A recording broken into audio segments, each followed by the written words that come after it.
to design an attractive face. So we covered how to support the mid-face in an anterior direction, balancing, retrocontour of our incisors, and transverse dimension, taking the effect of the first upper molar to give you wider smile to create consistent upper arch. So this will give you the most attractive part of the face, which is the mid-face. Believe me, this is important, and this will differentiate you from any other orthodontist. The second part of attractive face is jawline and chin projection.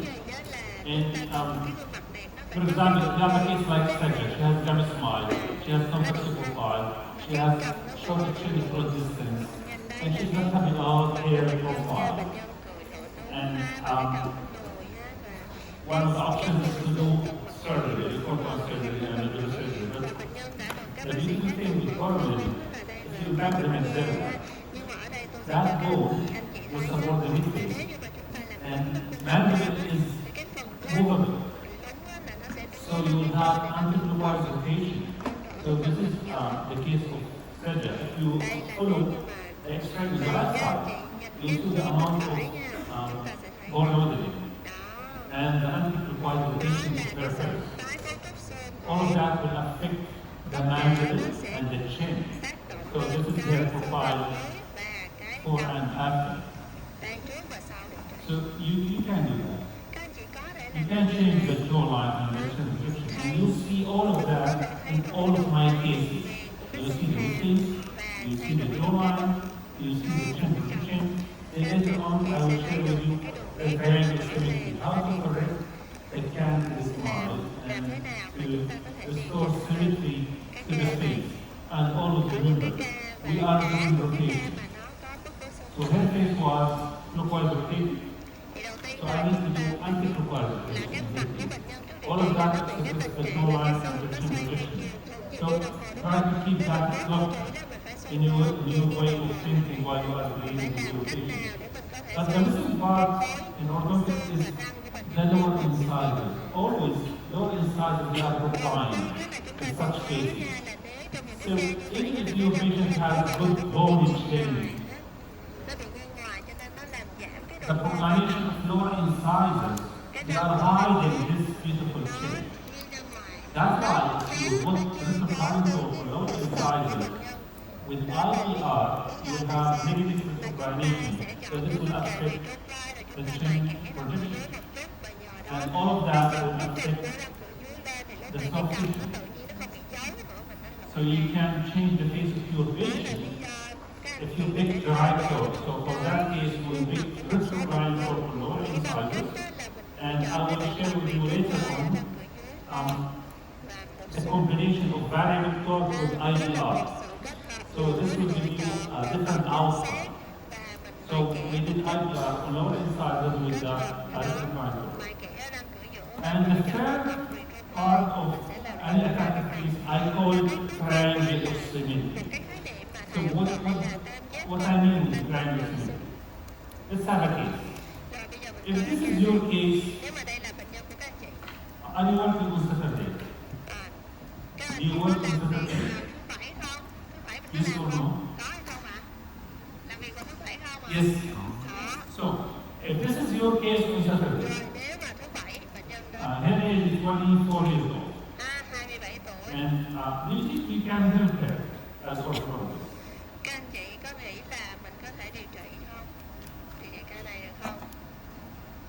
Iman has facial asymmetry. And if you want to evaluate the asymmetry, you need to take a reference slide. Most of the doctors, especially surgeons, will take the interpupillary line as their reference. So if you want to evaluate the asymmetry of that face, they will do this. So is this making the case easier or more difficult? So this was before. Then they want to make that interpupillary line as reference line. This will make a case more difficult, especially the chin. So If you want to treat that case as orthodontist, you will focus on that part.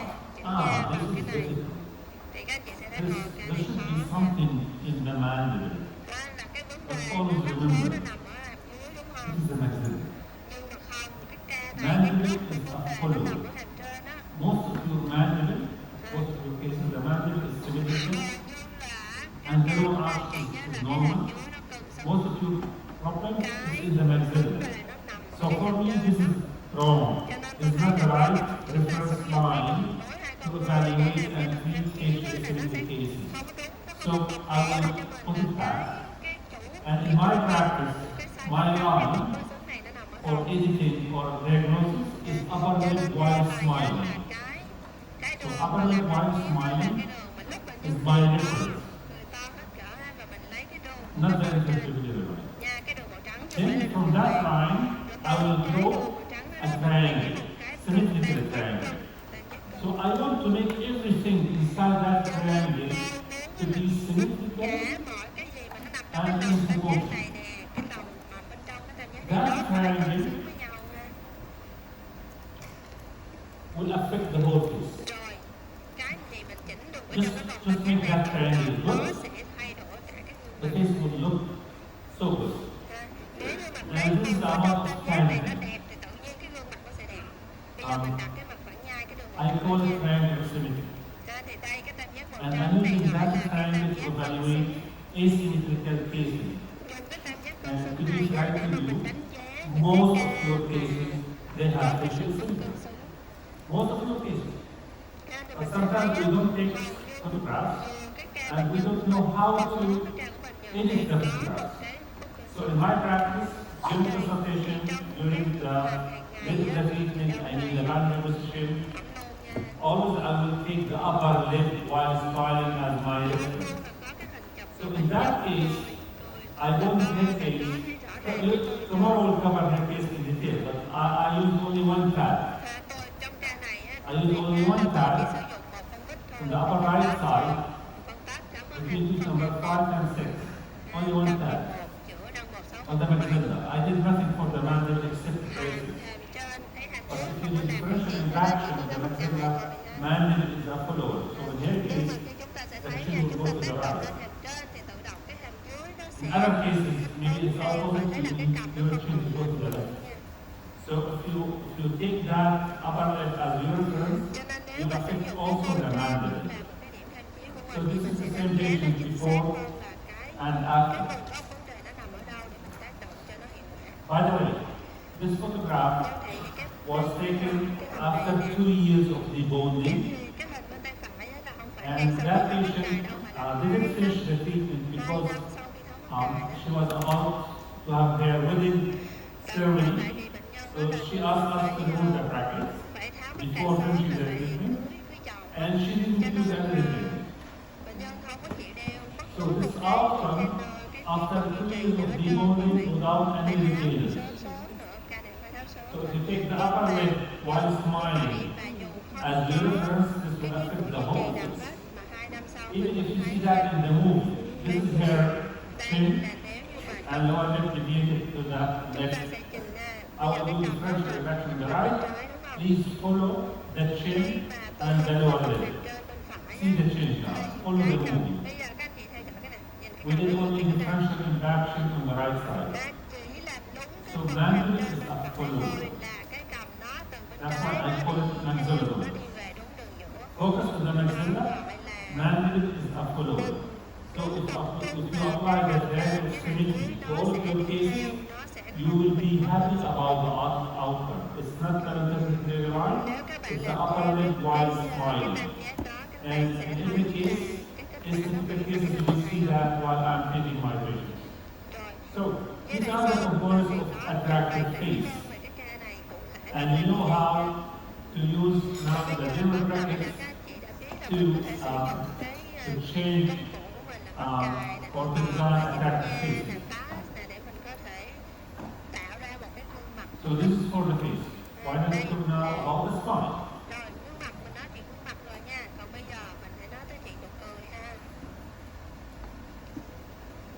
What we are doing is some sort of industry, and we have product. And you agree with me. What's our end product as orthodontics or orthodontics? What's your end product? Not cosmetic. What? That's what food. Of course, you can get it. It's not only attractive face, but for me, it's white smile and attractive. This is your end product. So every night you need to be in with white smile, 100% service show with attractive face. And Damon Optima will help you to design that. And I will share with you how to do that in simple way. So for me, the upper canines, they are the most important teeth to design this one. Why? Because this is the canine. This is the canine. What do you have as an anterior segment? You have smile. What do you have as posterior segment? Occlusion. So if you want to have a smile and function of the occlusion, you need to hold the canine in the right position. So by this you will be having about the smile and the occlusion. But if you hold the canine in the wrong position, you will not be happy. That's one thing. The other thing, you will find with me that 0.5 millimeter will change the outcome of your cases. Will explore more, so don't worry. So the first thing to do always is to do canine contouring. Not because I don't like the shape of the canine, because if you do recontouring for the canine, and you hold your bracket at 5 millimeter on the canine, this will bring the canine more occlusive. More occlusive means better contact with the leather and better occlusion at the surface. So if you do recontouring for the canine, it's not because of the shape of the canine only. No, this to make the smile and to create plus one optimal occlusion. Also, in the bone position, I'll put my dynamic X-ray, so I will make my incisor edge following the root. And this is so important with Damon Optima bracket, because you need to make the slot of the bracket parallel with the incisor edge. So the artificial contouring is not only for beauty or aesthetics, no. This will give you a good way to hold your practice. In other cases, you may have lost enamel or rich enamel. So, should we remove now or to add? What do you think? If this is your case, are you going to do recontouring or you need to add composite? You need to add composite. And I need to do it myself. Don't compare that patient to dentist, because the dentist, their mindset is to mask the problem. So even if the tooth is rotated, they will do the build up in a way to mask or to camouflage the rotation, to hide it. But you are for the moment, no, I will do the build up to express the rotation or the tip. So do it yourself. So you need to do that for the canine, for the incisor, and you need to put the bracket in a way to create that weight. I want to have positive smile out. And you can engineer that by taking care of the bracket position. So this is the chart that I use in my bag. We have two scenarios. The right scenario, in cases if you are happy with their smile arch and incisor show, you put the bracket middle of the middle, you will flatten their smile arch. So I will need to protect their smile. So I'll take that after that chart to protect their smile. On the other hand, if you have cases in which you have reduced incisor show or the rest smile arch, I need to create smile arch. So that chart is very important. Let's discuss that chart and I need your interaction. Even if your English language is that much, it's pictures, so you can talk about that. Let's take the lower arch.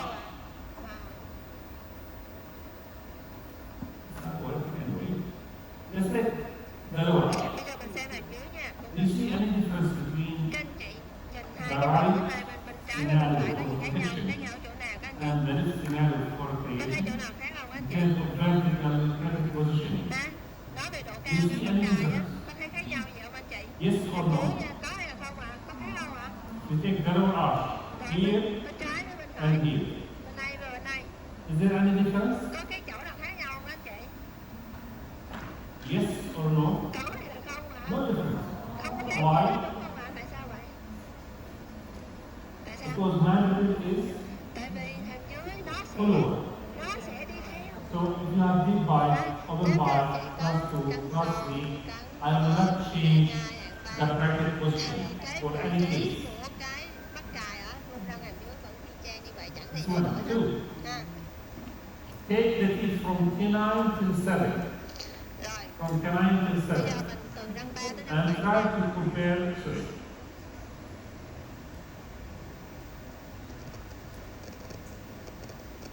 Try to compare protection and creation. Rồi, Take a look for the upper arch. bây giờ For the mình rest trên from có canine phần till trên 7. từ răng 3 Is tới there răng 7 any mình so difference sánh nha, bên trái bên phải có gì khác nhau không các anh chị? Between the two scenarios. Giữa hai này có khác nhau không anh chị? Từ răng 3 tới răng No. 7.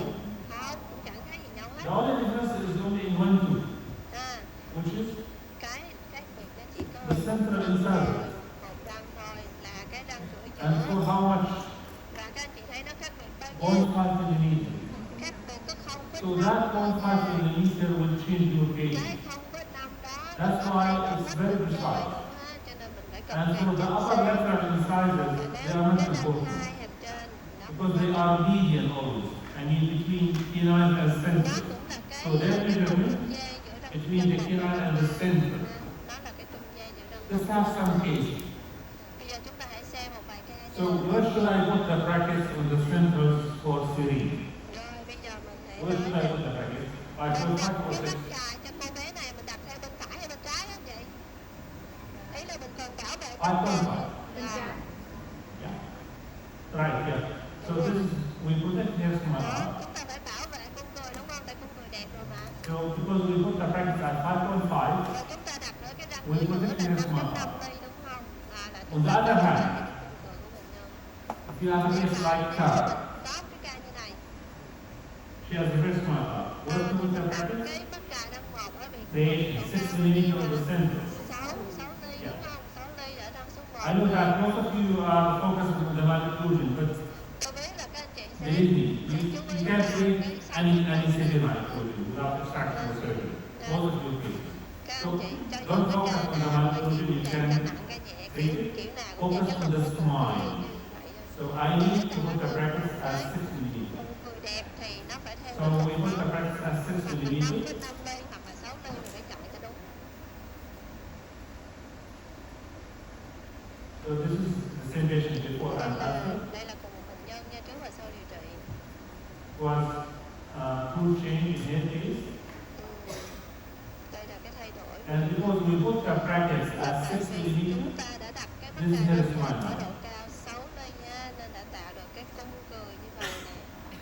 so no way to get that smile without modifying the bracket position. To put the brackets at 6 Nếu như mà millimeter. chúng ta không That's đặt cái fine. mắc cài ở nó là cái nửa Is ly this sau đó stable? thì chúng ta sẽ không tạo được kết quả như vậy đâu. I have the chance to see the same patient after 10 years. Tôi đã có một cơ hội gặp lại bệnh nhân sau 10 năm. Not because of her, Tại because she brings không her phải, son. không phải là bệnh nhân quay trở lại Oh, vì bản thân consultation. mình đâu, mà vì bệnh nhân có So I con told mình đem her, cho con Tara, trai please, nữa. Cho nên mình I need to take gặp lại được bệnh nhân. new smile photograph for you. So I convinced her to take that smile photograph with her child. Thầy So cũng nói still, với she's doing great after 10 years. bây giờ sau 10 năm So what you are doing will be stable because what you are thì doing mình sẽ is thấy natural. là sau khi mà mình làm cái So kết this quả is của the mình, importance of small art cái cung cười, creation. cái cung cười nó Most of the people they think that she has veneers mọi người á cứ hay nói là It's có not phải the con same này đi thing. làm bini hay không. and she is not using their pen. Không, không. So it was stable even without material. Tại If you put the brackets chẳng more có đem dangerous, cái cụ duy trì nào hết mà tự động nó vẫn ổn this định. will give you more control. Thì tại sao mà gắn mắc cài It's more hygienic so patient can look closer. mình sẽ kiểm soát And tốt others, hơn they để will vệ sinh like răng miệng the hơn. position of the Và bracket. nó sẽ It's tạo more ra dangerous. được It's cái not thẩm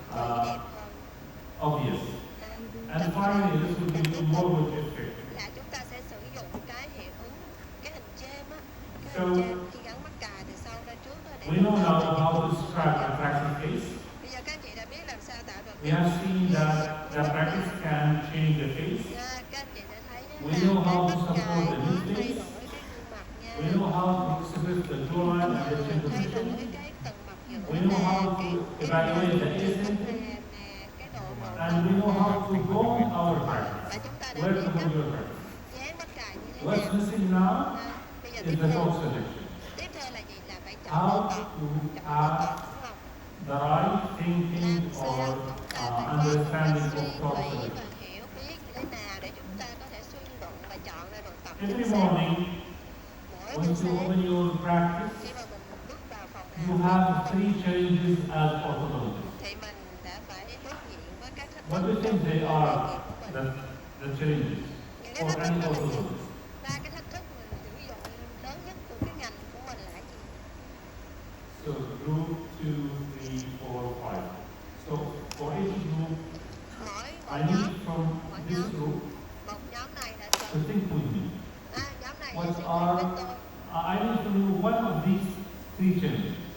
Chỉ cần là mỗi nhóm cung cấp cho tôi một cái khó There is khăn trở something ngại in thách our thức. function, it's not easy. Nó không là It's nghề nghiệp challenging mình us. không phải là nghề dễ So dàng. what do you think is the first challenge? Nhưng mà cái For thách you thức as đầu orthodontist, tiên, you cái don't thách thức like. đầu tiên mà bác sĩ chỉnh nha phải đối mặt là gì? Xin mời cái nhóm đó ạ. Any answer? Không gặp thách thức, không gặp khó khăn gì hết hả các anh chị? I will convince them to make some, let's say, gifts for the answer. Okay? Nó là sẽ trao quà So what's the nha. first challenge for you as orthodontist? Trả lời cho thầy vua các anh chị. Cái gì mà mình thấy trắc trở nhất trong nghề của mình? Cái gì thấy khó nhất? Say Nói anything. đi cái gì cũng Yes. được hết. Here. This is good. I will come to you. Cái group bên đây với Anh cái group answer? kia là chuẩn bị suy nghĩ nha. Hỏi group này xong là sẽ hỏi tới group kia nha. We'll go now to the next group. Rồi hôm qua cái group kế tiếp á, ai hỏi What do you hate quà nha. in your practice? You don't like. Ngày nào đi vô phòng khám nhìn thấy là ghét nhất không muốn gặp nữa. You ask me, I will ask you. Dạ, các anh chị đó, tôi hỏi các anh chị nè. Cái gì là ngày nào vô phòng khám mà ghét nhất phải gặp nó, cái đó khó nhất, mình thấy khó nhất hay mệt nhất, mệt mỏi nhất. Right. Anh trả One lời word. một từ thôi, One word. một Yeah. từ thôi. One of the challenges. One word. Một từ đó, một đây. Resorption. Word resorption. Resorption là tiêu chân Relax.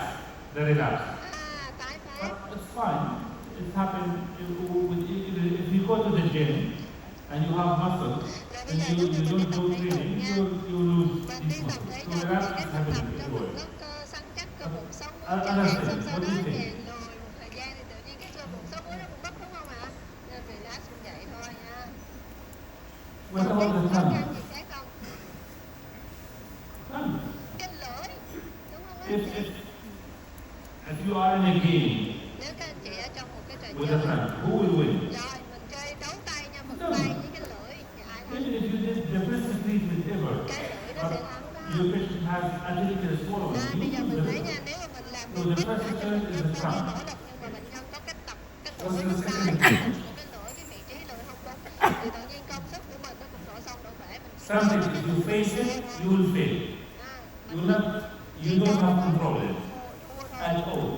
chẳng có thể kiểm soát được cái gì đâu. So what's the second challenge? Rồi cái đầu tiên là cái lưỡi nha, cái thứ nhì là cái gì gây trở ngại cho mình nhiều nhất. Especially with the Cái thứ children. nhì, cái gì vậy? Cái gì các anh chị? Growth. Growth. Growth. So if you are treating a patient with high angle case with vertical growth pattern, can you Cái stop thứ nhì the đó là cái tăng vertical trưởng. growth Ví dụ pattern? như mình điều trị một bệnh Can nhân you mà có stop cái hướng the tốc mandibular độ growth? chẳng hạn ha, là đúng là khó khăn. So if you are, let's say, challenging the growth, Là thứ nhì là who will win? cái tăng trưởng. Bây giờ cái tăng trưởng Growth. mà mình chiến đấu với nó So thì what's đây the cái third này challenge now? thì nó tăng trưởng nó thắng thôi ha. Rồi What's the third challenge? cái thứ ba này So tongue, growth, and cái lưỡi nha, cái sự tăng trưởng nha và cái gì ạ? something that you need to do anchors for that. Cái điều gì mà mình cần phải có níu So chặt for níu chặt cho every nó. force, we have what? Mỗi cơ reactive forces. Định luật ba Newton á, mỗi Thank you so luật much. đều có một cái So phản the lực, unwanted chính force. là cái phản lực, chính là những cái lực So mà if mình you không apply muốn. force, Nếu mà mình for tạo example, if you apply plastic elastic, nó what will cũng happen? phải có cái phản lực thôi. Ví dụ mình cho đeo thun chẳng For hạn, the upper incisor, cho cái răng cửa trên, extrusion, nếu mà lingual đeo tip. thun hàng hai thì sao? Thì nó phải If trồi you lên apply cái plastic thun. elastics, the same. Còn nếu mà đeo Lingual tip to thun lower hàng incisor. ba thì sao? Thì răng cửa dưới nó phải trồi và nó ụp vào trong, đúng So không? the molars. Đó, đó. So for every force, you have unwanted Nếu mình forces. tạo ra một cái lực So for the tongue, you can control it by adding tongue favors, by doing training for your patient, how to do normal swallowing, and this should be part of your routine. For the doctor, maybe in some cases, it's better to wait một số ca till mình the phải age of 16, ca mình đợi then tới you can decide what to do with that patient. tới lúc đó thì mình And for the unwanted forces, you need them also.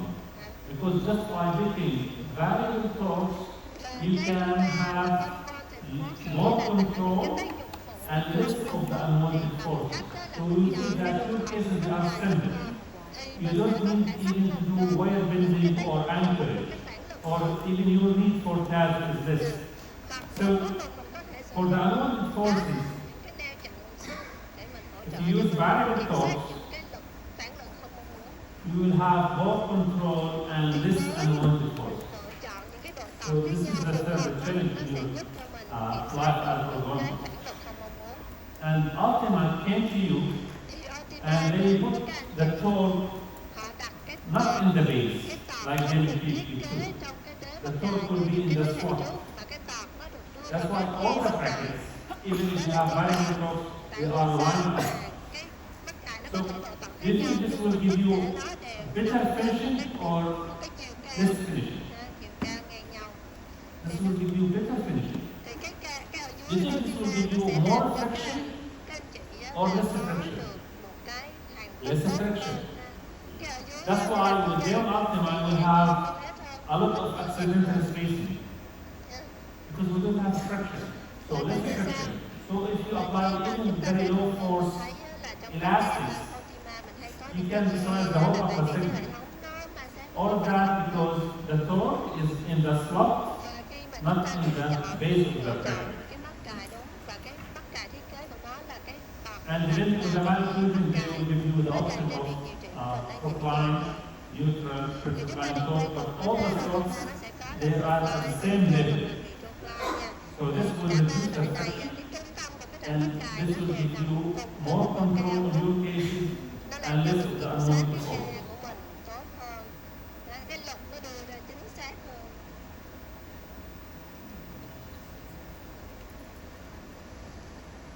My experience with Damon Optima was for maybe more than 3 years. And at the beginning, I was taking the torque like Damon T6. Then I found that I need to change the torque selection depending on the malocclusion, and I will share with you my torque selection. But if you want to order from Maggie 100 kits, Damon Optima, this is the statistics in my practice. I asked my practice manager, please summarize the torque selection that I needed. For example, I need to make order for 100 kits. So what should be the torque selection for these 100 cases in my practice? So they come into 3 scenarios. Scenario 1, 2, 3. What's the meaning of the green color? The green color is what? Negative propionation. What's the meaning of red color? Positive propionation. What's the meaning of blue color? Neutral. I like the positivity. So when do you think I need to use scenario number 1? What's my conclusion? In which I need scenario number 1. We'll start with this group. When do you need scenario 1?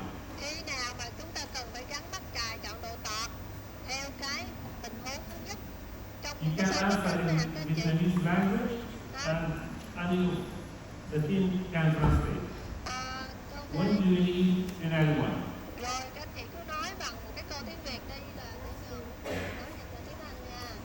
Rồi cái nào mà mình cần phải chọn thì chốt vai tọt và profile Thank you so đó là much. số 1 ạ. Last one is crowding and extraction. What's your name? Hạn hẹp chen chúc không nhổ răng. Newman. Yeah, very, very good answer. Thank you so Rồi much. cảm So ơn scenario rất one for là class tốt. one with the crowding. Chen chúc Okay, thank you so không nhổ much. răng. Now we'll tell Rồi bây giờ tới anh nè. when we need scenario two. Khi nào thì mình cần phải chọn cái độ tọt theo cái tình huống số 2? Khi nào? Trong tình huống sai khớp cắn nào? Thank you so much. Cảm ơn Class chị. 2. Hạng 2. Class 2, yes. We need scenario 2 Đúng in rồi. class 2 cases. Mình cần And the last chọn question is very số easy. 2 cho cái hạng 2. When do you need scenario 2? Dễ thôi. Khi nào cần phải chọn độ tọt thứ 7? When do you need Vậy scenario cái số 2? 3 khi nào ạ? Trong cái sai khớp cắn nào? Trong tình huống lâm sàng nào? In class 3 case, Trong những ca hạng 3. Đúng rồi, ca hạng 3. what do you think is the percentage for scenario 1 in my practice? How many kits that I need to order from Sweden for scenario 1? Bao nhiêu phần trăm các anh chị đoán được không? Trong phòng khám của thầy á. How percentage? Còn có phòng khám của anh chị thì nó bao nhiêu? Bao nhiêu cái ca mà hạng 1 chen chúc ạ? Hạng 1 chen chúc không nhổ răng. Write it down. I like to answer. How much? Bao nhiêu ạ? 70%. 70%. Maybe you are right in Vietnam, but in Jordan Có it thể was là ở 50%. Việt Nam nó giống như vậy, For nhưng mà class ở one with crowding. Jordan nó khác chút xíu, nó chỉ có 50% And thôi. 30% for class 2. 30% là And hạng 2 20% nè, for và class 20% là hạng So 3. this is the summary of my course selection. Đó, đây chính là But tóm tắt. I believe that you are smart. Nha, tôi đặt So, hàng. but Còn ha, tỷ lệ. I need your imagination. In some cases, Còn các anh chị you need the upper of scenario 2 một vài ca các anh chị cần with the lower of scenario 2. Còn những cái ca mà mình cần chế cái hàng trên đó là theo số 3. What's the maloclusion Theo số 3. in which Mình tưởng tượng I need the upper of scenario 2 tưởng tượng được cái with the lower of scenario 2. nào mà hàng trên mình phải dán dấu số 2 nhưng mà cái hàng dưới mình phải dán dấu số 3. Mình tưởng tượng đi.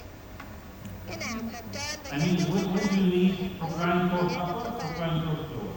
Profile tọt ở cả hàng trên lẫn hàng dưới luôn. Các anh chị tưởng tượng chút xíu đi. Tình huống nào mà cần phải dán nắp cài profile cả trên lẫn dưới? Spacing. You have spacing. Có Case. You have spacing. có khe đúng không? Có khe hở. And you want to prevent lingual tipping. Và You mình need proclaim torque. Or muốn as you have said, ngăn chặn cái việc mà khi mà mình đóng I keo don't ở đó extract. nó làm cục But răng if the case came to me with all the extraction, and I want to support the face, I will pick proclaim torque. và khi mà So the proclaim torque will help you to do chest closure without the unwanted force. So the torque will help you to avoid unwanted force. Let's take them one by one. Okay. So in the class 1 with the crowding, what are the unwanted forces of class 1 with the crowding? Why you don't like class 1 with the crowding? Cái nào của một cái ca mà chen chúc? Why you don't like class 1 with the crowding? Tại sao mình không thích điều What will happen once you put your Điều first gì point? sẽ xảy ra nếu mà mình bỏ cái dây vô Thanks mình so much. cài? Proclamation. Đó, đúng rồi, là cái nào Proclamation, sẽ upper and lower incisors. So ultima will come to you. Is this your problem? Fine. I'll give you a little proclaim torque. So by this I can reduce the amount of unwanted forces, and this will be the top selection for you. So just by picking the torque, you will reduce the amount of unwanted forces, so you will have more control of your case. Don't forget, this is one of the main challenges in your practice. So this is for class 1 with the crowd. Got it? Clear? You have any question about the torque for class 1 with the crowd? If you have a question, make it now about class 1 with the crowd. Nếu anh chị có thắc mắc thì hỏi liền bây giờ nha. Trong khi mình vẫn đang còn ở cái chỗ ca hạng 2, cạn một chi chút nha. What about the class 2? Rồi, qua ha, vậy thì qua hạng 2. What are the unwanted forces Thì of nếu class mà 2? mình cho bệnh nhân đeo phân You vàng apply 2, class 2 glasses, what will thì mình happen? cho bệnh nhân đeo phân vàng 2 thì có tác dụng For the upper incisors? răng của hàng trên sẽ Lingual tipping. and extrude it. Rồi. Is this your problem? It's fine. Then what will come to you and they will give you compliance code to prevent that. So you will not have lingual therapy. And the other problem with the cluster cases is managed floor incisors. Is this your problem? So ultimately will come to you and they will give you the compliance code for lower incisors. So you will not have that amount of unwanted forces. Đó, bằng cách chọn đồ tập như vậy thì mình đã có thể khử được những cái tác dụng phụ không mong muốn. Some of you ask me, Rồi một vài anh chị sẽ why the lateral is neutral? tại sao tôi lại That's chọn the one. cái răng cửa bên răng hai hàng trên lại là neutral vậy? Đúng không ạ? Các anh chị có hỏi tôi điều này không? Because if you go to the CBCT, Rồi tại vì khi mà các anh chị chụp con for cluster CBCT cases, những this is cái what ca I do in hàng my hai practice. ca hàng hai tôi This đã is the chụp con central, CBCT you need đây compliance là code. răng This is the cửa lateral. nha. Nhưng mà đây là răng cửa bên này All là you răng do cửa is còn it's đây là răng fine. cửa bên. I Các anh chị don't sẽ thấy là want cái to răng combine cửa the bên bản lateral thân more. của nó ngay từ This đầu is on của this ca hàng side. hai nó đã bị thương ngoại rồi đúng không? That's why in cluster Đó cases, là lý do tại sao trong cái I hàng ca will hàng hai neutral node là tôi on sẽ chọn cái upper bắp cài lateral control based on the ở cái CBCT. răng hai hàng trên tại vì For tôi đã quan example, sát thấy this trên is con PCT như Sarah. vậy. She has a Bây cluster, giờ Thala, bệnh nhân hạng 2 she has deep part, trigeminal, đã rồi cắn sâu and bị this bể is a nail only. rì cắn rồi sau đây là lúc mà gắn bắp cài đây. I did only one mistake.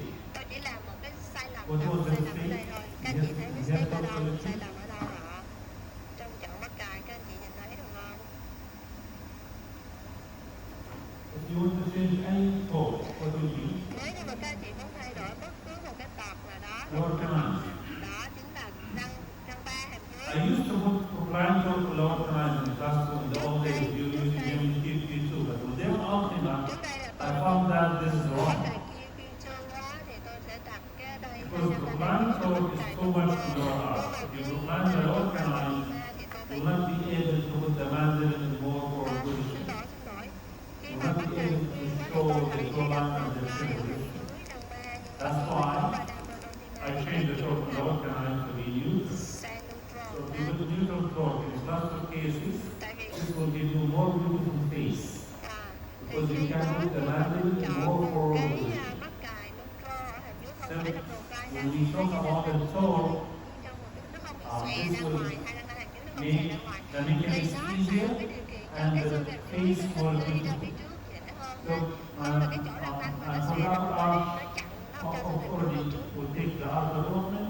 rồi nó làm So trên because of và that, hệ thống này nó giúp cho chúng ta this nới is the rộng change cái of the bên face. trên rồi nó làm thay đổi gương mặt của bệnh nhân. So you can see the jawline, the Các circulation. anh chị có thể So thấy it's cái it đường was viền about the của cái torso. hàm nè, cái cằm là nó lộ rõ ra đẹp hơn, hài hòa hơn.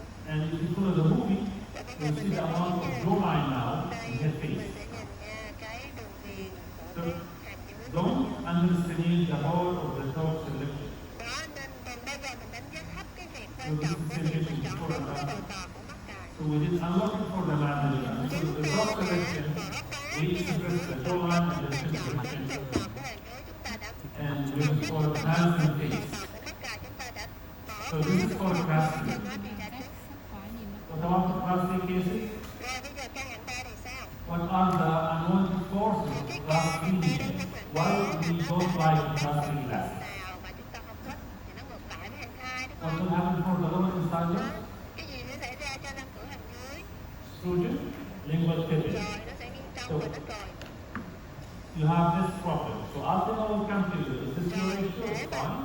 Để Give you mà compliant code for lower incisors. đúng rồi, để mà trung hòa lại tác dụng phụ này thì And mình cũng phải in chọn rare bắp cases, cài you vừa need, vai cho or nó răng cửa sometimes hàm you need dưới. to add tabs system to Vì the có lower những canal. trường hợp đó là chúng ta The other phải thing, cắm những most cái of cột your đó upper phía sau của incisors, răng in ba. plastic cases, already are compliant. Chúng ta sẽ để ý là có những So trường the hợp second complication or hạng the 3 thì unwanted sao? cause Trong of một ca hạng plastic 3, hạng 3 thì tất mechanics cả is cái răng trên nó compliant đều upper đều nó đã incisors. nghiêng ngoài But rồi. I want to do one thing. À. So what code should we pick for Rồi upper lúc này incisors? các anh chị có nhớ mình phải ứng dụng cái hiệu ứng treo theo cho cái What ca should hạng be the 3 code này. for upper Cho nên incisors? mình sẽ chọn bắt cài như thế nào, rồi chọn như thế nào ở răng cửa hàm trên. Đúng rồi, bắt cài về trên vai. So there is a line Giống code. như là cái We váy need hè đó, to nó put the chụp, nó maxilla đẩy in về more phía forward sau thì cái position. xương hàm trên nó sẽ đi ra trước. The third complication is Rồi. or Cuối something that you don't like. If you apply normal plastic elastic, the plastic elastic will do construction of the upper arch. Because you are applying them from the vertical side. So in order to avoid that, you can use vertical plastic elastic. And this will be the top selection for plastic casing. Đây là cái đồ tạp mình sẽ lựa chọn cho hàng 3, cái hàng 3.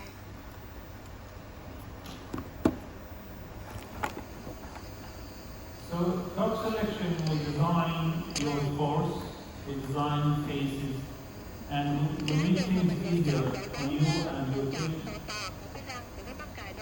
In level 52, if you want to make combined code, you need to flip the load code. So this is -11. If you flip it, it will become +11.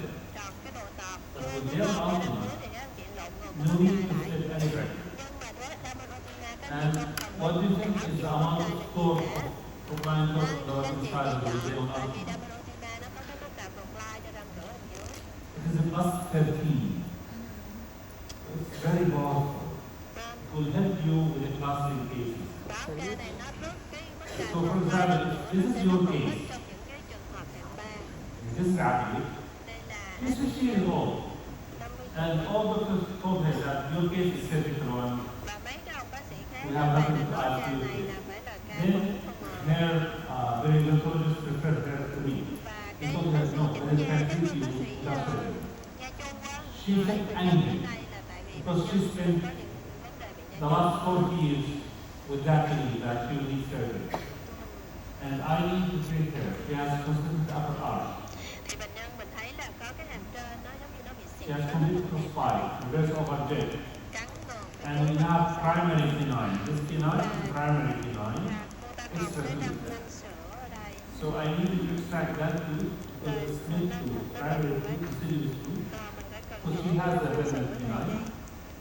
This is the permanent canine, and this is the same primary canine. So you can see would be that she has the complete dentition, and this is the permanent canine. This is primary tooth with root resorption, so I will extract that tooth. And the lower incisors already are lingually tilted. So this is the top selection in her case. Do you have any comment about the top selection? But I have a question for you. Where should you put the practice in the center?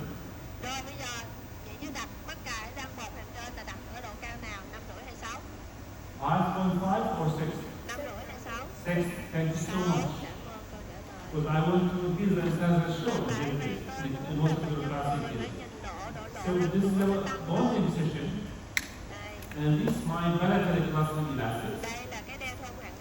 So we have extraction for primary canine, and the lower incisors, they are already retroclined, and I'll spend 18 months applying classic elastics. So you imagine what will happen. What will happen for the lower incisors if you are using compression brackets? You have lingual tendon. But in her case, because we use applying cord from them ultima, I close the face, I keep the lower incisor applied it. Even I use plastic elastics, even I close the space. So we didn't use the anchor of lower tension. All that because of the power of the applying cord. So this is the same case before and after. So combined code can help you to keep the lower incisors upright. Even we extracted that primary canine. So this arch is that primary canine, and this is their final arch, and the lower incisor is still in the right position. And if you check her retinal sap, it was reflected in the face. So it was two change in her face, and all of that will support the midface. Remember, she is 50 years old, she is living outside the country, and she has thyroid problem. She is on thyroxine, so the bottom leg is not ideal. and she had extraction. We spent 18 months of classic glasses. No way to get that result without the power of the variable choice of Damon Ultima. And for the smile, she came with no smile, reduced the size of the shoulder. And now we give her a wide smile and increase the size of the shoulder. So even with the challenging cases, you can do that using variable choice. So this is for a customer with crowding class 2, class 3. What about high angle cases? I mean, you need to look back, like very small case. I want to look back in such cases. What are the unwanted forces while you are doing contraction? What will happen for the upper incisors? They will decline. If you do improve, they will decline. That's why you don't like the shade position. But if you put this recline toe, in young small cases, the upper incisors, if you put this recline toe, this will prevent proclination. And for the molars, if you pick the negative torque values for accent knee, Damon Hughes, they have negative torque values. So this will prevent flaring of your molars. So in such cases, I will not need palatal tabs. I will not need closed stems. Just by picking the right torque, I can achieve that. And these are the torque values for Damon Hughes. So always double check the torque values of your Damon Hughes. It will be minus 18 for 6s, minus 27 for 7s. These figures will prevent the flaring of the molars. For example, this is Jumana again. She has been smiling. Already the upper incisors are declining. Already the lower incisors are declining. And I want to impact the maxilla. So this is my top selection. By the way, if you check the overjet photograph, already she has declined upper and lower incisors. Imagine if you do impact, what will happen? They will decline more. But in the bottom section, again, I'll change the torque for the centrals, and you will see her case tomorrow to be a recline torque. So because of the recline torque for the uppers, even we did induction, it was controlled induction. And you will see that in her smiling photograph.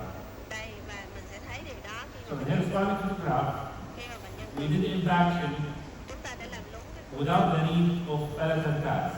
All of that because of the torque selection. In the blind torque. So the torque will help you to avoid the unwanted forces.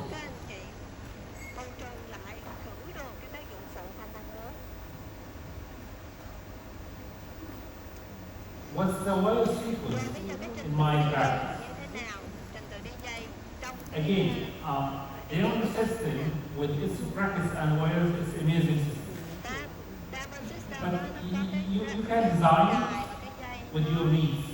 So what I'm going to present is my personal recipe. So you are free to use it or not. So these are my wire sequence.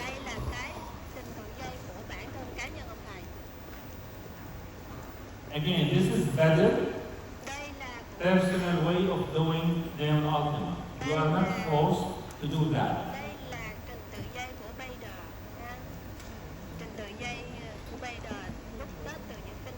So let's start with the first 4 wires. They are the flexible wires. So I need to keep them for 6 to 8 weeks.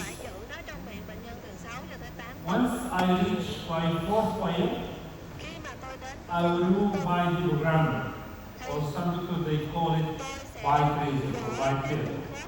So once I insert my 4th flexible wire, I will remove my programmer.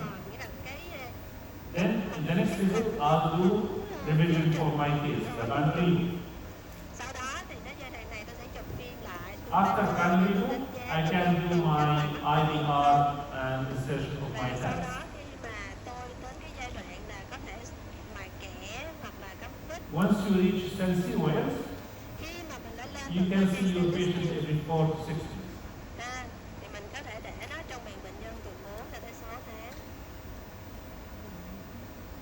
Is it clear? Mọi người rõ được không ạ? Trình You tự asked me gen about the của bác sĩ weather. Bogan. So this is the wear sequence, and this is the timing for each wear, Đây là and the trình tự timing where gen I'm going to remove the và cái thời degrammers, gian when to do the boundary loop, mà when to do the mỗi cái IVR, dây mình để trong interpersonal miệng và cái election, thời thì or lúc the nào, cái tabs. giai đoạn nào là mình sẽ gõ cái nâng khớp của mình và cái giai đoạn nào là làm IVR mài kẽ. I'm using these wires with Damon Ultima brackets. Tôi sử dụng cái trình tự này với hệ thống với cái mắt cài Ultima. What about the elastics? Còn về thun thì sao? As I have said, Damon Ultima, they have low friction.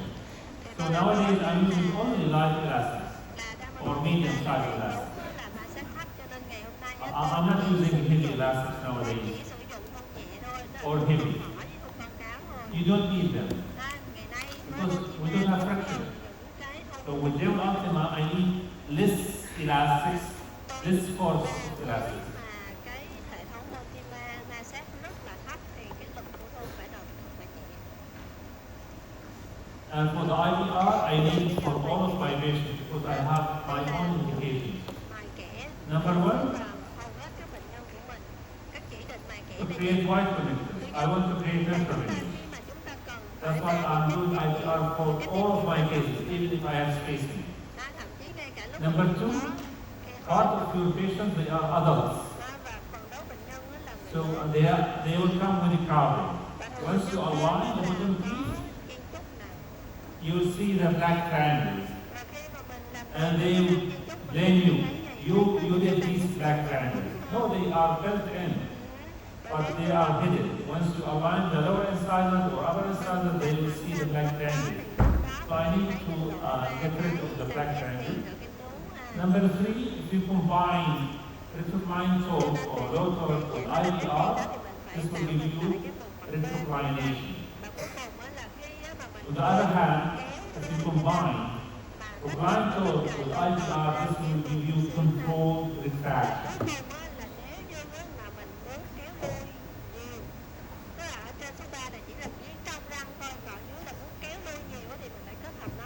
For example, if you have a small contact between the incisors, you will not be able to create wide connectors without doing IVR. So that effect of wide connectors done by the IVR. And if you have that, again, narrow contact, you need to do IVR to have wider contact. And if you have black triangles like this case, you need IVR. So if you do IVR, you can use the amount of black triangles. And in classic cases for the upper incisors, if you get retrocline torque, you will have some proclination at the beginning. Because we are creating space for the upper canine. So the upper incisors they are proclined, but we have retrocline torque on them. So if you combine the retrocline torque with IVR, this is what will happen. You will have control on the upper incisors. So you need IVR in classic cases in the upper arch, and you need IVR on the lower arch in cluster cases.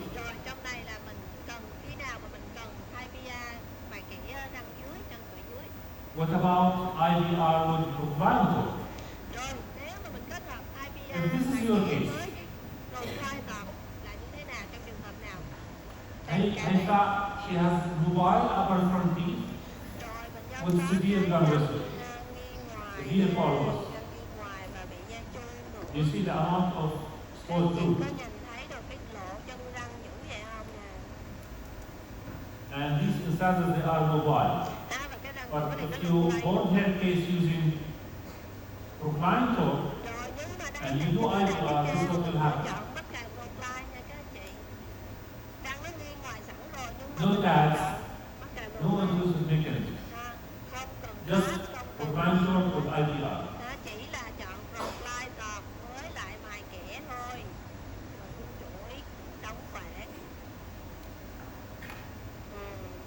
That's why in my practice, I have 4 sets.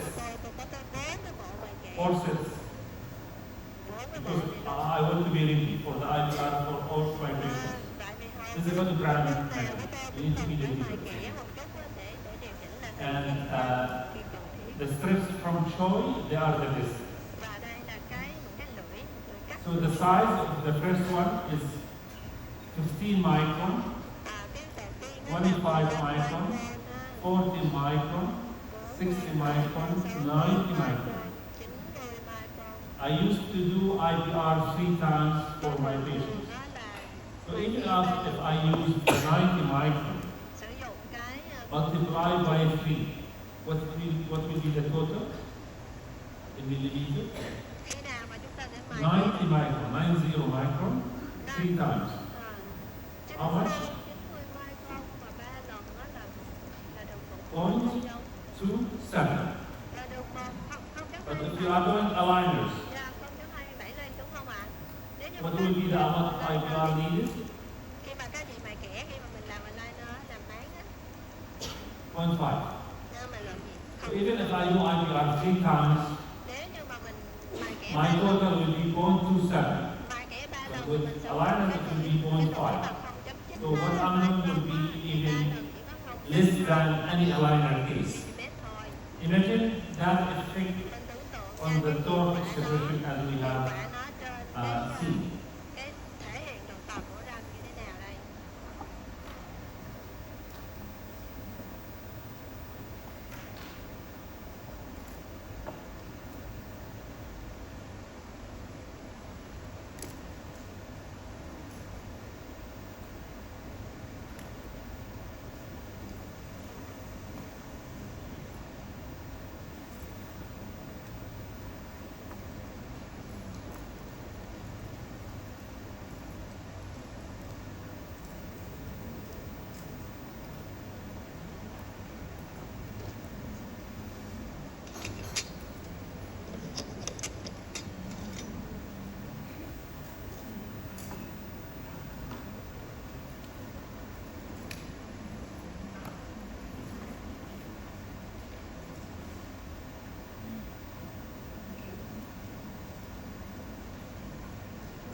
We have almost 15 minutes to lunch. So after that we have lunch. So before that we have 15 minutes to have questions. So if you want, you can make your question with your language, and Dr. Annie will help us to translate your questions. If you want to have your question directly to me, it's fine. So I know what will happen. Once we finish the session, some of you will come to me to ask me. So please, if you want to ask, do it now. Thường thường đó là sau khi tôi trình bày xong thì có mấy chị đến thì hỏi tôi câu hỏi thôi, mình đừng có hỏi sau, nhân cơ hội này sẽ hỏi liền giờ đi. That's great. I'm happy. Okay. Yeah. So can you translate now? Yeah.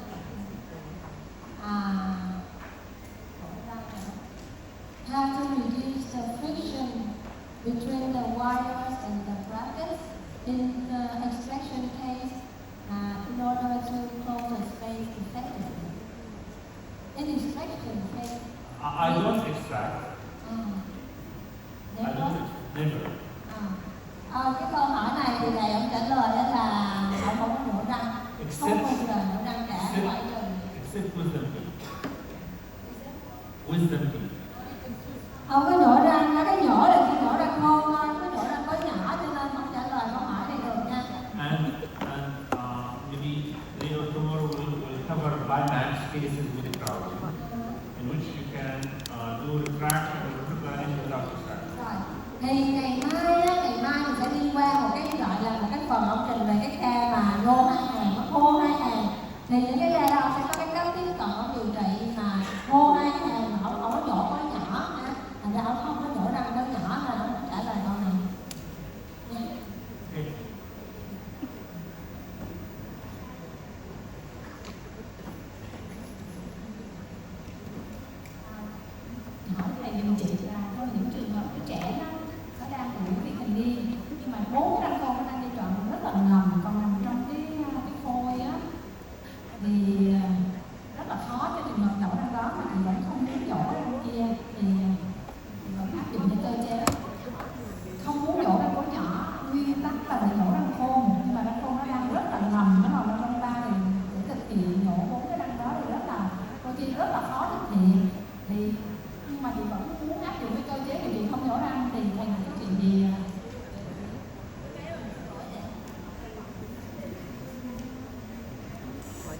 So in case she has like adolescent patient, young adult patient with Bogan Pro, and she doesn't want to extract the bicuspid, so now she has to extract the third molar, right?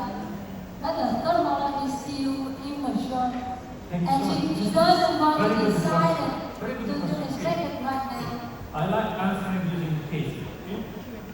Rồi, ông nghe cái câu hỏi rồi ông sẽ trả lời bằng một cái That's why you remember the challenges of orthodontics. Number one was generation Z.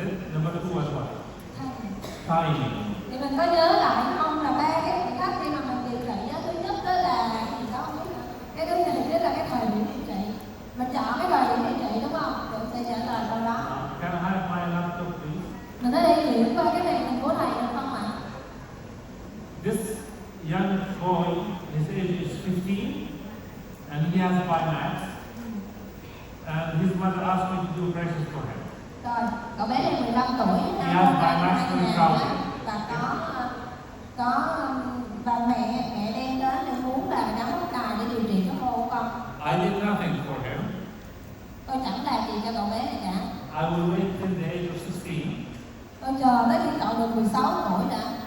And asked him to do lip-sync.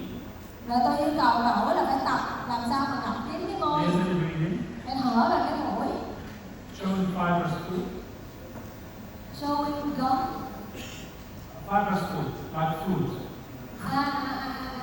Và phải ăn đồ ăn mà nếu cái đồ ăn khô cứng, đừng có ăn đồ ăn mềm quá, phải nhai nhé.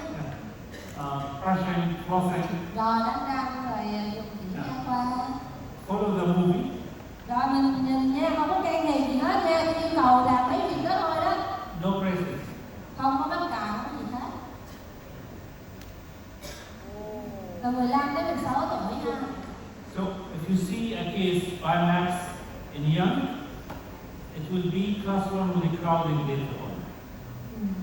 Thì mình thấy đó, mình thấy nha, nếu mà mình thấy một cậu bé mà còn nhỏ mà là khô hai hàm á, nếu mình chờ thì nên nó lớn lên á, nó là thành một cái ca hạng một, có một chút chen chút ha. Thì bây giờ nó không chỉ ra trước nữa, nó tập ngậm môi thì bây giờ nó chỉ thành cái chen chút, nhưng mà nó là hạng một chen chút chứ không phải là khô hai hàm nữa. So in summary, good habits till the age of 16, then evaluate the case at the age of 16. Rồi, cho nên tóm lại á, là mình sẽ chờ và mình theo dõi cho tới khi nào bệnh nhân được 16 tuổi.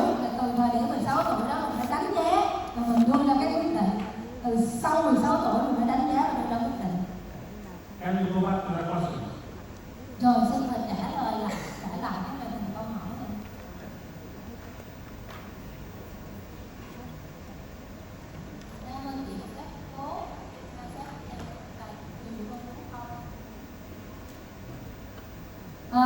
The question is that we have a better control with Damon system, but the friction between the wires and the brackets is bigger, isn't it?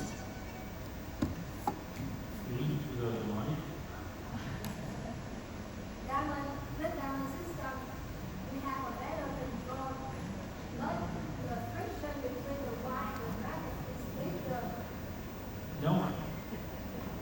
No. Imagine you have more control, less friction. Bây giờ cái câu hỏi ngay cái câu đầu tiên là ông không đồng ý rồi ha. Đã mình kiểm soát tốt hơn và ma sát lớn hơn, ông không đồng ý rồi. Ông nói đó là cái ma sát nó càng nhỏ mình mới càng dễ kiểm soát hơn. I have a lot of accidental spacing now. Always, once you insert Damon T6, you will have spacing. Đó là lý do tại sao khi mà mình đưa cái dây vào cái hệ thống Damon T6 đó là ngay lập tức mình ma sát nó thấp hơn, cho nên ra tạo khoảng lại cho mình được. Also, once you reach sensitive wires, even if you put a stopper to the sensitive wires, the wire will slide. Even sensitive wires, like 19 by 25, they will slide. That's why I needed to add cranberry hoops.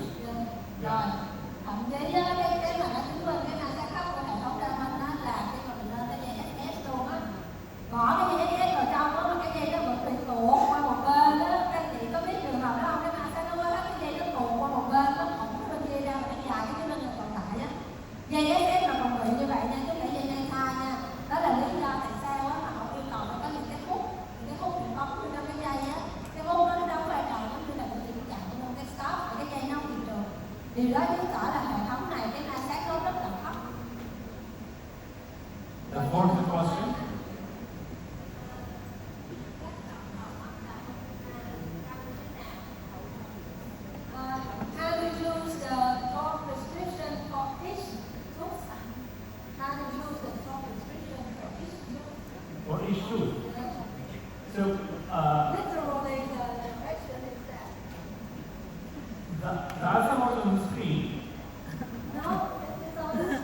How to choose the top prescription of original for each tooth? Okay. First of all, you need to evaluate the math occlusion, and you need to imagine your mechanics. So if I'm going to apply classical elastics, I need to use torque that will reduce the amount of unwanted forces of the plastic. So in the classical cases, we'll pick the torque for classical cases. But even if I pick the right scenario, myself, I used to take sensitivity for aggravation. So I'll go back to the sensitivity. So I'll check if there is any individual variation. Okay. But most of my cases are like the diagram that I showed. So I will have minor modification based on the CPCT. Okay. So the general rule, they have it on one slide. But later on, I need to confirm it by CPCT. Yeah. Rồi trả lời câu hỏi này á, thì đầu tiên á, là làm sao chọn được cái mắc cài độ tòn cụ thể cho từng răng. Thì đầu tiên là đánh giá cái gốc cắn của mình là gốc cắn loại gì. Cái thứ gì mình bắt đầu mình phải tưởng tượng là mình sẽ dùng cái cơ học nào. Thì cái cơ học đó nó sẽ đưa ra cái tác dụng phụ nào. Thì để mình thử cái tác dụng phụ đó mình phải chọn cái mắc cài như thế nào. Thì ví dụ như là cái cơ học và cái gốc cắn, sai gốc cắn đó, nó sẽ chọn theo cái ba cái tình huống hồi nãy số 1, số 2, số 3 họ bày cho mình đó ha. Một cách tổng quát là như vậy nha. Nhưng lên từng bệnh nhân cụ thể có ghi đó là họ chọn theo cái sách theo cái bút đó, nhưng mà sau đó ông phải chụp cái con density, ông mới coi cụ thể trên cái con density đó liệu nó có những cái răng đặc biệt nào đó mà nó cần phải đổi cái prescription của cái mắc cài hay không. Thì nếu cần thì ông sẽ đổi. Number 2, you need to revise your case, to do revision. We call it panorrhea. So in the panorrhea session, after the 4th wire, I'll take lateral side to see the torque expression. So in some cases, I'll do changing for the torque in the middle of the treatment, depending on the response of the team. So after the 4th wire, panorrhea revision, changing the torque if needed. Rồi cái thứ gì á là mình nhớ là cái dây số 1, số 2, số 3, số 4 xong á. Số 4 cái gì đầu tiên đó là mình sẽ chụp một cái phim pano. Mình sẽ coi trên phim pano đó là cái lúc mà thời điểm mà mình sẽ quyết định là mình sẽ ghép lại mắc cài của mình á. Thì trên phim pano đó mình sẽ coi là cái độ tòn có thể hiện như thế nào. Mình có cần phải thay đổi độ tòn của cái mắc cài hay không nha. Mình sẽ đánh giá lại cái phim pano đó, mình coi ví dụ như mình chọn đồ clay chẳng hạn thì nó thể hiện như thế nào, liệu mình có cần phải đổi qua Redocline hay là Rundo hay gì đó hay không. Nếu cần thiết đổi thì mình sẽ đổi. Đó là cái giai đoạn mình sẽ đánh giá sau cái giai thứ tư lúc mà chụp cái phim pano. Thank you. Then, can you come here?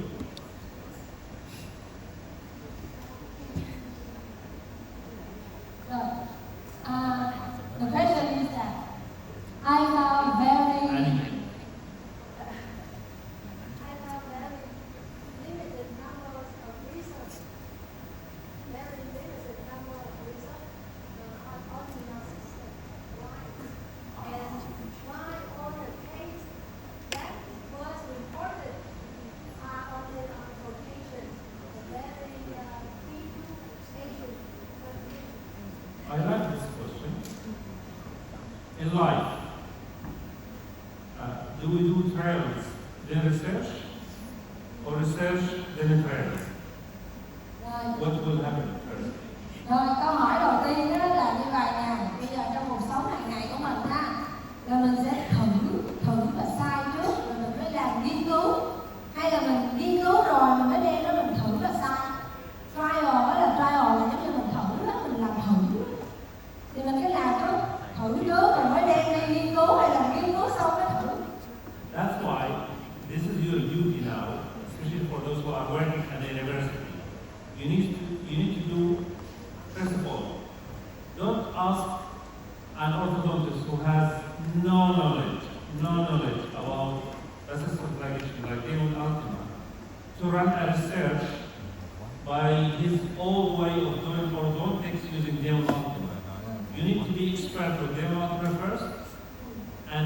do that, you need to treat minimum 50 cases.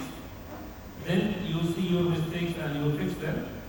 So once you are experienced with Damon Ultima, do clinical cases, then study them. Study, do research, yeah. Okay. Because some researchers, they will bring, let's say, lay person or dentist, and he is using his own way of doing cut placement and torch selection, then he will study what's happening. And this is wrong. You need to be experienced first with Damon or process validation, and you need to master it. Then you do your cases, then you can do the research. So it will be long journey, but we need to do it. Bây giờ như vậy nha, bây giờ mình đừng có đến một cái trường đại học nào mà mình yêu cầu cái nghiên cứu sinh nào đó mà họ chưa từng có trải nghiệm với hệ thống đa bên để họ làm cái nghiên cứu. Là tại vì khi mà họ làm, họ sẽ đem cái lối suy nghĩ cũ của họ với những cái hệ thống cũ của họ